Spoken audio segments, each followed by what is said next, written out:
Steve Nolan, to speak to you again. Major Steve Nolan, United States Air Force, retired, career mental health officer. I want to talk about the fact that we have two national emergencies presently. The first, as you all know, is a pandemic. We're in the middle of a pandemic that is taking 1,000 lives a day, American lives a day, and infecting 40,000 people a day. And we have a president who is lying to the American public almost daily on the basic science of this disease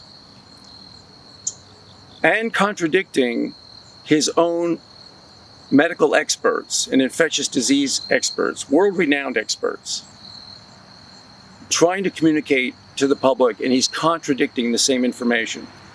And that is unacceptable.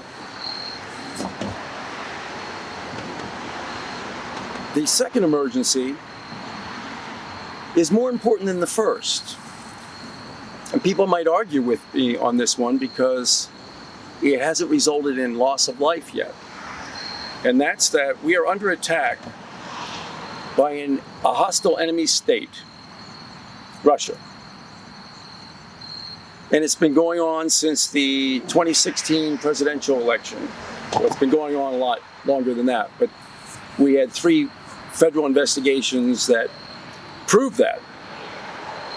We expelled 35 Russian spies. We indicted 25 more Russian spies. 12 of those were Russian Army intelligence officers.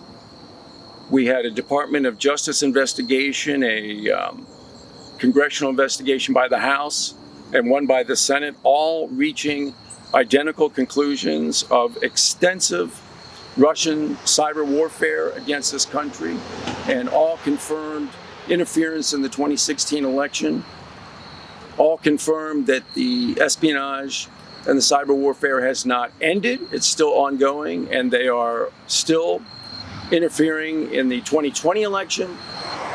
And we have a president who has called all of this confirmed intelligence fake, a hoax, or the very investigations and the efforts and the federal employees who are investigating this. He's called it all a witch hunt. And that is unacceptable. Why this is happening is the problem, because that is not explained yet.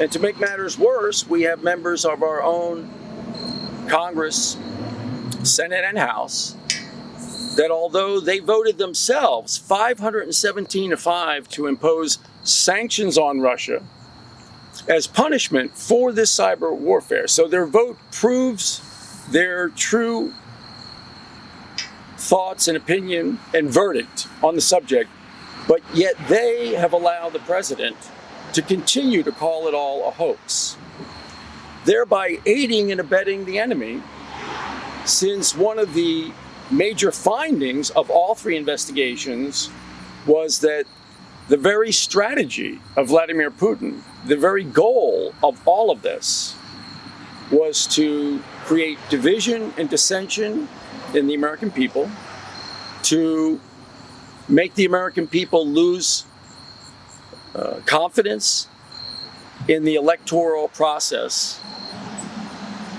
And we are seeing that play out right now.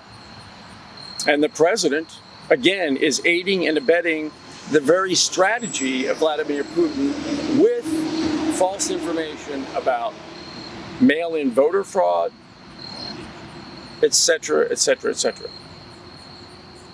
I've written a book, why this is happening. It's called American Carnage, An Officer's Duty to Warn, because the reason it's happening is the mental pathology of the president. This isn't rocket science. The military, in its wisdom, for many, many decades, has had a separate psychiatric discharge for anyone who had what used to be called character pathology or personality disorder pathology.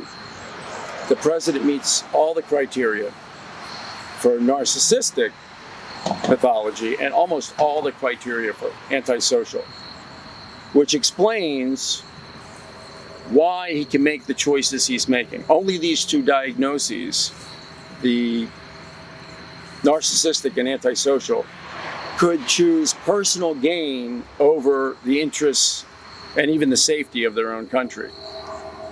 But that's the excuse for the individual who has the disorder.